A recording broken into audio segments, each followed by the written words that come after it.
A má alimentação no Brasil preocupa e a OMS aponta os ultraprocessados como risco para doenças crônicas. Em Santa Maria, um espaço histórico passa por mudanças que preservam a memória e envolvem a comunidade.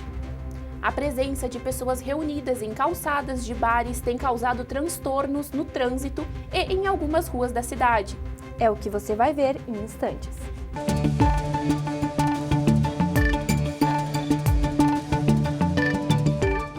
Olá, está no ar o Lab News. Vamos falar de segurança? O encontro de pessoas na calçada em bares da cidade tem gerado tumulto em algumas ruas. Veja na reportagem de Maria Eduarda Rossato. A aglomeração de pessoas em frente a bares nas ruas de Santa Maria, principalmente nas proximidades da Universidade Franciscana, tem causado transtornos no trânsito. Isso pode representar um risco para motoristas e pedestres que passam por esses locais. Em dias de transmissão de jogos de futebol ou próximo ao final de semana, um grande público costuma se reunir nas calçadas e, por vezes, também ocupa a via dos carros. Movimentos na quarta e domingo, são os dias de mais movimento, a gente coloca 2 seguranças, um para proteger a via aqui, colocar o pessoal para a calçada e cuidar ali dentro, não deixar o pessoal avançar para o meio da rua, cair um pedestre atropelado ali, entendeu? É aqui, nessa rua movimentada, que a situação se repete quase todo final de semana. Com a grande quantidade de pessoas reunidas em frente aos bares, o espaço fica mais reduzido para a passagem de veículos. Os motoristas precisam redobrar a atenção para evitar acidentes, enquanto pedestres dividem a via com os carros, correndo risco de atropelamento. Além do avanço do sinal, que é uma infração de trânsito, tem também no CTB o artigo 311 que fala, da velocidade e assumir o risco também de produzir algum sinistro. Então, a orientação dos nossos agentes é que também possa, ao constatar esse tipo de ação, fazer o registro na área criminal também, que é importante a gente buscar aí uma solução para que isso não aconteça mais. A nossa principal ferramenta é a fiscalização do nosso agente público, mas hoje a gente pode contar com nossos equipamentos através do Centro Integrado de Operações de Segurança Pública aqui, os nossos CFTV, câmeras hoje que podem nos trazer uma imagem mais detalhada e também câmeras que nos deem condições de poder fazer e tomar os procedimentos que a justiça precisa, A imprudência de motoristas continua a ser uma das principais causas de acidentes fatais em Santa Maria. A falta de respeito às leis de trânsito e a velocidade acima do limite são comportamentos que colocam em risco não apenas os infratores, mas também pedestres e outros motoristas. Mais do que concreto e trilhos, alguns espaços carregam o peso da história e o afeto de gerações. Em Santa Maria, um desses lugares está passando por transformações que envolvem memória, participação popular e novos usos. Acompanhe como um símbolo da cidade se reinventa sem perder suas raízes. Em uma cidade marcada pela memória de linhas férreas, a Estação Ferroviária de Santa Maria é um marco histórico. Este ano, a Gare completa 25 anos de tombamento e, com a revitalização em curso, o local se prepara para um novo capítulo. Inaugurada no final do século XIX, a estação ferroviária foi um importante centro de transporte e comércio da região. Sua arquitetura representa um período de desenvolvimento em Santa Maria. Tombada em 2000 como patrimônio histórico, a estação passou a enfrentar desafios para se adequar às necessidades atuais sem perder sua identidade. A estação é um dos ícones de grande relevância, nesse contexto do patrimônio histórico e cultural e por sua ligação com a questão da vida e da memória de Santa Maria. Então, nesse sentido, é que a gente entende como muito importante esse ícone do patrimônio em Santa Maria. Em 2024, a Lei 6.969 possibilitou a concessão dos espaços para a iniciativa privada, com a obrigação de preservar e investir na estação. Também garantiu a ocupação do auditório por eventos culturais, sempre sob gestão da Secretaria de Cultura. Em abril deste ano, a Prefeitura abriu uma consulta popular virtual sobre a utilização da Gare, em que 640 pessoas participaram dando a sua opinião. Além disso, também foi realizada uma audiência pública presencial na Câmara de Vereadores, em que mais 150 pessoas, entre vereadores, representantes da sociedade civil e outros interessados, estiveram presentes para a discussão do assunto. Eu acho que é com as oportunidades de poder estar perto, de poder ter algum serviço que tu possa...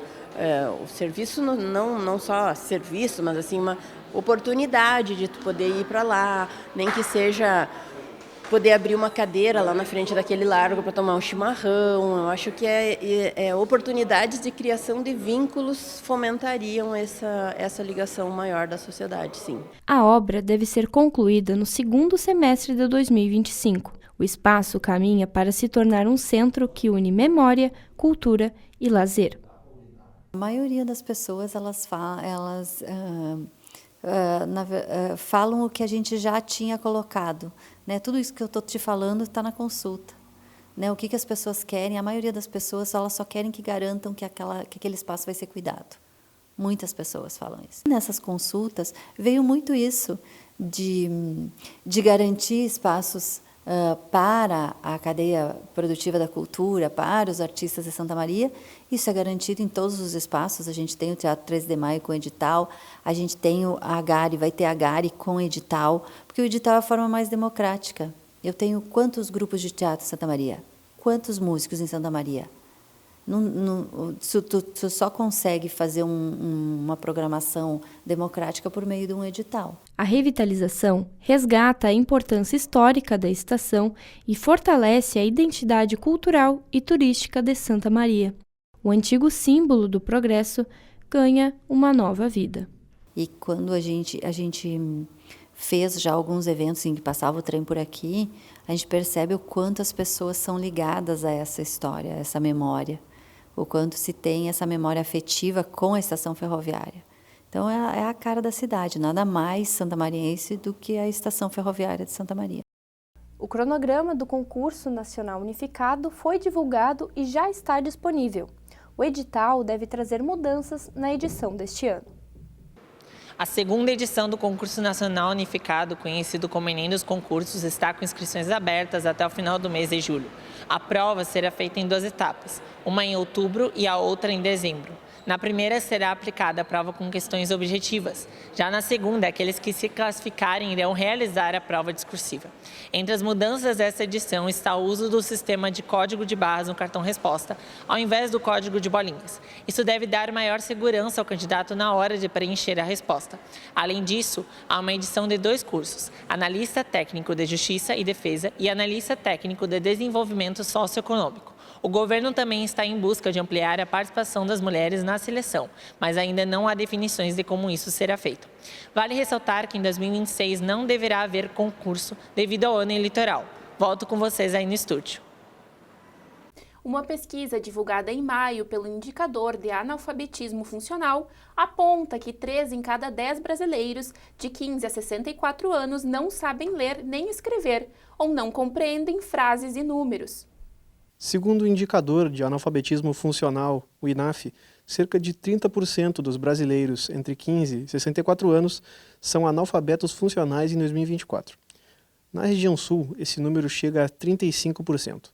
Dentre as principais causas estão a desvalorização da leitura na sociedade, baixo investimento na escolarização básica, além da carência de políticas públicas na educação. O senhor pode falar a sua escolaridade, se o senhor sabe... Primeiro grau completo. Se o senhor sabe ler e escrever? Sei. E qual é a sua visão sobre o analfabetismo funcional no Brasil? Eu acho muito ruim, né? O analfabetismo, acho que todo mundo deveria, pelo menos, saber ler e escrever, né? E deve ter um pouco mais de, assim, do governo e do povo também, né? Que às vezes o governo oferece as oportunidades e o pessoal não estuda. Uma coisa que não é fácil de resolver ao mesmo tempo, né? Que vai precisar de muito trabalho, vai demorar muitos anos, muito colégio carente de educação, que falta muito, como pode dizer, professor, às vezes a aula não tem direito, não tem infraestrutura para os colégios. O nível proficiente da alfabetização compreende apenas 10% dos brasileiros. que são aqueles que detêm domínio completo da leitura e da escrita. A maioria dos entrevistados ficou no nível médio, cerca de 61%, que sabem ler e escrever, mas com limitações. O dia que a gente observa isso com tristeza, porque afinal de contas nós não temos como mensurar algumas coisas, né? Mas vai muito da política, vai muito do interesse das famílias, dos alunos. A gente vê com tristeza, porque você trabalha a alfabetização, né, de uma forma adequada, porém, hoje o interesse do estudante e das famílias é que o filho tenha boas notas e passe de ano. A preocupação com o aprendizado é muito pequena, por todos, e isso é dificultador. Então, é uma preocupação que só tende a aumentar agora com a inteligência artificial e com outros recursos que a internet vem trazendo, que são bons por um lado e ruins por outros. Hoje tem alunos que estão fazendo atividades usando Alexa, usando outros meios, que não é o correto, não é o adequado. Então, se percebe na leitura hoje, são poucos alunos que interessam por leitura. Apesar dos dados mostrarem um aumento de jovens analfabetos, este segue sendo um problema entre os mais jovens. Segundo o INAF, cerca de 50% das pessoas acima dos 50 anos não sabem ler ou escrever. Como consequência disso, existe um sério problema de integração à sociedade. Eu já fiz mestrado, então assim, já tenho um privilégio, né? Mas a gente sabe da realidade que não é bem assim, né? Que muitas pessoas realmente não sabem, não só a interpretação de texto, como escrever em si uma frase que tenha um entendimento que faça sentido, né? Se tu já não conseguiu com crianças cuja vida tinha uma parcela de tédio no dia a dia, né? Entre um desenho animado e outro, tu imagina com crianças que têm telas e que não param um segundo, né? Cuja o ritmo do texto, o ritmo de leitura do texto e o tempo necessário para te digerir esse texto é algo que para um nativo digital, para um jovem, bem jovem, para uma criança, é uma eternidade, sabe? É como se eu ficasse falando assim. A ansiedade que causa num jovem o contato com o texto é impressionante, né? Eu digo isso pelo convívio dos meus alunos, né? O fato de fazer eles lerem uma página de texto é para eles uma epopeia. Enquanto na média geral do país o analfabetismo é um ponto para se preocupar, o Rio Grande do Sul tem se mostrado forte contra esse tema alarmante. O estado gaúcho é um dos melhores colocados entre os estados mais alfabetizados e tem sido exemplo para o resto do Brasil. A taxa de analfabetismo geral no Brasil está em 29%, conforme dados do Indicador de Alfabetismo Funcional, o INAF. O percentual é o mesmo do ano de 2018. Já entre jovens de 15 a 29 anos, o índice mostrou aumento de 2%. O motivo que pode ter causado esse crescimento foi a pandemia de Covid-19, período marcado por paralisações das aulas presenciais. O Rio Grande do Sul é o terceiro estado mais alfabetizado, com 96,9% da população. De acordo com o censo de 2022 do Instituto Brasileiro de Geografia e Estatística, ele fica atrás apenas de Santa Catarina, Distrito Federal e tem os mesmos índices de São Paulo. Quando se trata da população indígena gaúcha, cerca de 88,9% são alfabetizados. Já entre os brancos, há uma considerável diferença. 97,4% sabem ler e escrever. A região sul possui taxa de 96,6% dos alfabetizados, a maior taxa de alfabetizações das regiões do país. Tomás Ortiz para o Lab News. A pandemia da Covid-19 afetou a vida de toda a população mundial de alguma forma. No Brasil, não foi diferente.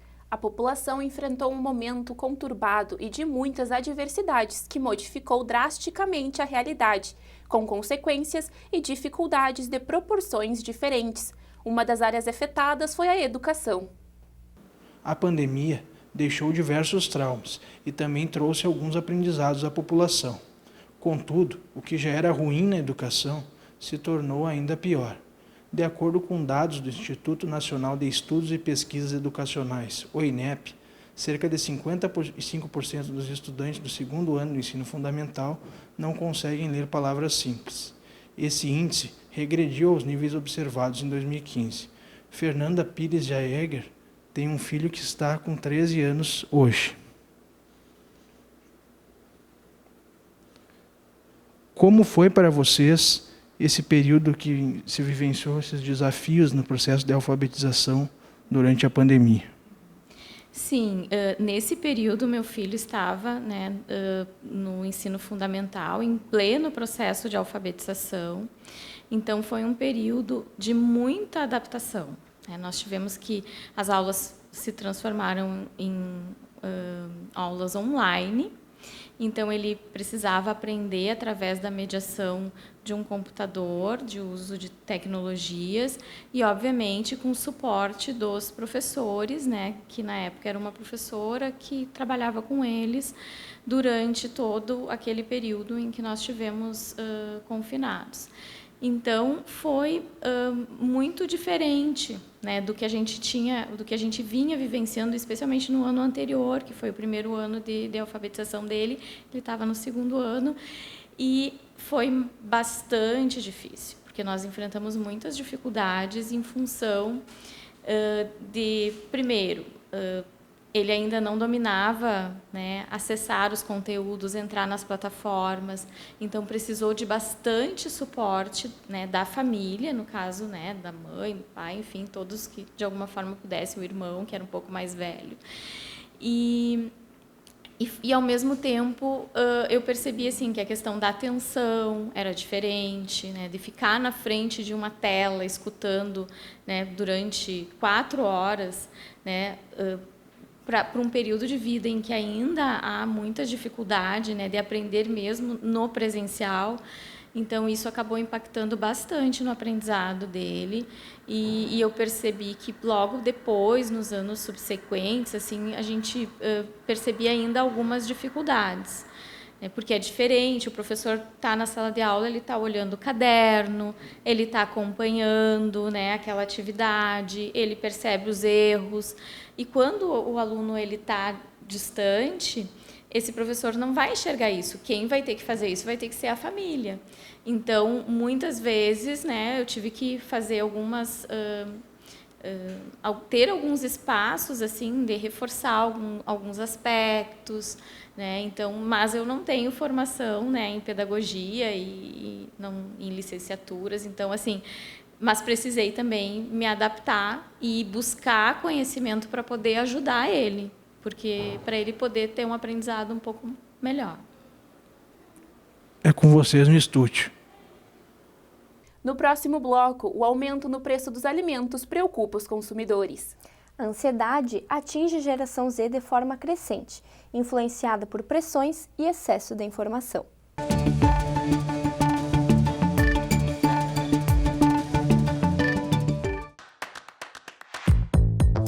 A vida está em constante atualização. Novas ideias surgem, profissões se reinventam, caminhos se abrem.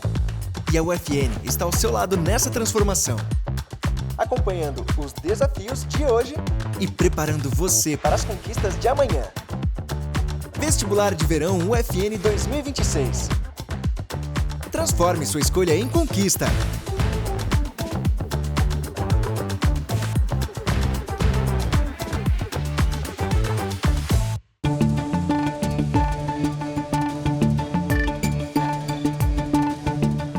A ansiedade não é um problema novo, mas nunca foi tão comum entre os jovens como é hoje. A geração Z cresceu cercada por pressões, informações e cobranças. E tudo isso tem deixado muitos deles mais ansiosos mais cedo. A geração Z, formada por jovens nascidos entre os anos de 1995 e 2010, é considerada a mais ansiosa da história. Segundo a Organização Mundial da Saúde, os transtornos de ansiedade são os transtornos mentais mais comuns do mundo e afetaram 301 milhões de pessoas em 2019. Especialistas relacionaram isso a uma série de fatores, como a pressão por desempenho, a exposição constante nas redes sociais e as mudanças no mercado de trabalho. É muito a questão da comparação. A gente se compara com a vida perfeita, tanto dos influenciadores quanto de pessoas normais que a gente conhece. E no mercado de trabalho, a excelência. A gente busca excelência em tudo e isso nos causa uma angústia assim, de estar sempre entregando tudo perfeito. Diferente das gerações anteriores, esses jovens crescem conectados e expostos a uma grande quantidade de informações. Um ser humano que é exposto constantemente a preocupações, ele vai ter uma tendência maior ao estresse. E aí a gente consegue ter uma noção breve do que é essa rotina de chuva de informações, seja por rede social, seja por noticiários, seja por o que os familiares falam para essa pessoa durante o dia. O aumento das discussões sobre saúde mental reflete na busca por apoio psicológico entre os jovens. Mais pessoas têm procurado terapia e métodos eficazes para lidar com a ansiedade. Isso vem vindo, por exemplo, nos anos seguintes com o burnout e a revolução tecnológica, onde as pessoas tiveram sequenciadas crises dizendo: eu não sou um robô, eu sou uma pessoa que trabalha e tem sua jornada de trabalho. No entanto, a saúde mental dos jovens quererem terapia hoje também é um reflexo da autoafirmação da psicologia se posicionar não só enquanto ciências humanas, mas como saúde. Diferenciar a ansiedade comum do transtorno de ansiedade é um dos principais desafios apontados por profissionais da área. Muitos jovens acabam se autodiagnosticando por meio de conteúdos na internet, o que pode levar a erros na compreensão dos sintomas e na busca por ajuda adequada. Apesar dos desafios, a geração Z tem contribuído para quebrar tabus, falando mais abertamente sobre saúde mental. A gente tem que procurar primeiro a ajuda de um psicólogo. Se precisar, ele te encaminha para um psiquiatra, mas o importante é sempre procurar ajuda, não acreditar em tudo que a gente lê na internet, principalmente pesquisar sintomas na internet não dá muito certo. Então é sempre bom procurar um profissional para isso. Terapia não é investimento, é saúde. Com saúde não há o que fazer, a gente precisa cuidar. O Brasil vai sediar a Copa do Mundo Feminina de 2027 e o Rio Grande do Sul está no mapa do maior torneio de futebol feminino. O estádio Beira-Rio, em Porto Alegre, foi confirmado como uma das 8 sedes da competição. A Casa do Internacional vai receber partidas da fase de grupo. Além do Beira-Rio, outros 7 estádios vão receber jogos, entre eles o Maracanã, no Rio de Janeiro, onde ocorrem a abertura e a final do torneio. Essa será a primeira vez que a América do Sul cedia a Copa do Mundo Feminina e a expectativa é alta, tanto dentro de campo quanto fora. A má alimentação é um problema sério no Brasil. Segundo a Organização Mundial da Saúde, a OMS, o consumo de alimentos ultraprocessados está entre os principais fatores de risco para o desenvolvimento de doenças crônicas como a obesidade, hipertensão e diabetes tipo 2. Comer virou uma tarefa adaptada à rotina acelerada. Entre compromissos, prazos apertados e a busca incessante por produtividade, lanches embalados, salgados, doces e refrigerantes acabam cada vez mais sendo alternativas ao prato tradicional. De acordo com dados do Atlas Mundial da Obesidade, o número de pessoas com obesidade no Brasil cresce a cada ano. Em 2019, o percentual de pessoas obesas no Brasil era de 26,8%. Em 2025, esse número atingiu 31% da população adulta.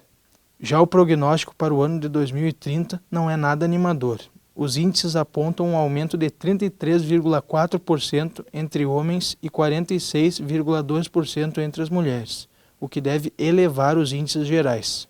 Primeiramente a gente analisa, toda a rotina, como a gente vai fazer, quais são os hábitos, qual é a rotina, e a gente vai adequando conforme for a necessidade do paciente. Se ele não faz café da manhã, a gente tenta inserir o café da manhã e assim a gente vai trocando algumas ideias, mas tudo com a rotina do paciente. É comum se pensar 2 vezes antes de recorrer a um alimento mais prático que não demande tempo de preparação. O problema é que grande parte desses alimentos são ricos em gordura, sódio e açúcar e podem provocar danos à saúde. Estratégias de como conciliar as obrigações da vida particular e, ao mesmo tempo, nos intervalos para as refeições durante o dia, consumir produtos mais saudáveis e nutritivos tem se tornado assunto entre especialistas e entre quem já percebeu que precisa mudar seus hábitos alimentares. Notei que eu precisava melhorar minha alimentação quando eu estava me afetando a minha parte física. Eu fui transferido para o Juventude em Caxias, então estava me afetando muito a parte física, pedi auxílio dos nutricionistas de lá e através disso eles me fizeram diminuir a minha quantidade de carboidrato. Então foi mais uma alimentação focada em proteína, em ganho de massa muscular. E depois de um determinado momento eu comecei a ganhar mais força. Notei que foi bem produtivo para mim. Então, foi mais ou menos essa estratégia, junto ao acompanhamento nutricional e focado na força física mesmo. O aumento no preço dos alimentos assustou os consumidores este ano. Mas por que isso acontece e o que podemos esperar para o futuro? Quem foi ao mercado nos últimos meses viu os alimentos essenciais pesarem no bolso. A carne e o ovo registraram alta de quase 20%, enquanto o café chegou a ter um aumento de 66% na inflação desde o ano passado. Existem muitos culpados pela oscilação, a começar pelas mudanças climáticas, que impactam na produção de matéria-prima no mundo todo. A alta do dólar é outro fator de impacto no valor. Estou aqui com o professor e economista Matheus Froza. Professor, por que o preço flutua tanto? E por que o Brasil, que é um país que produz, sofre tanto com esse aumento? Na verdade, podemos pegar o exemplo do café, para exemplificar para quem está nos assistindo. O Brasil é o maior produtor, ou um dos maiores produtores de café que nós temos aqui, e automaticamente falta café interno, por quê? Porque eu quero exportar café. Então, todo mundo quer exportar o café para fora, para receber em dólar, falta café no mercado interno e o preço começa a oscilar. Outro fator preponderante também em relação à matéria-prima, a oscilação principalmente em virtude da produção e também da colheita. Então, nós temos 4 estações do ano bem definidas somente no sul do Brasil. Nos demais países, eu sou refém muito do clima, seja do Laninha, seja também do El Niño. E isso acaba impactando no preço do consumidor lá na gôndola do supermercado. A 52ª Feira do Livro de Santa Maria já tem data marcada, de 22 de agosto a 6 de setembro na Praça Saldanha Marinho. Neste ano, a feira vai homenagear os 120 anos de nascimento de Érico Veríssimo, um dos principais nomes da literatura brasileira. Além das bancas, o evento promove lançamento de livros, apresentações culturais e bate-papos com autores. Em 2024, a feira vendeu mais de 30 mil exemplares. Nos próximos meses, serão divulgadas informações sobre a programação oficial e inscrições para lançamento de livros. O Lab News de hoje fica por aqui. Para acompanhar mais, siga as redes sociais do curso de jornalismo e do Lab 6. Até a próxima edição!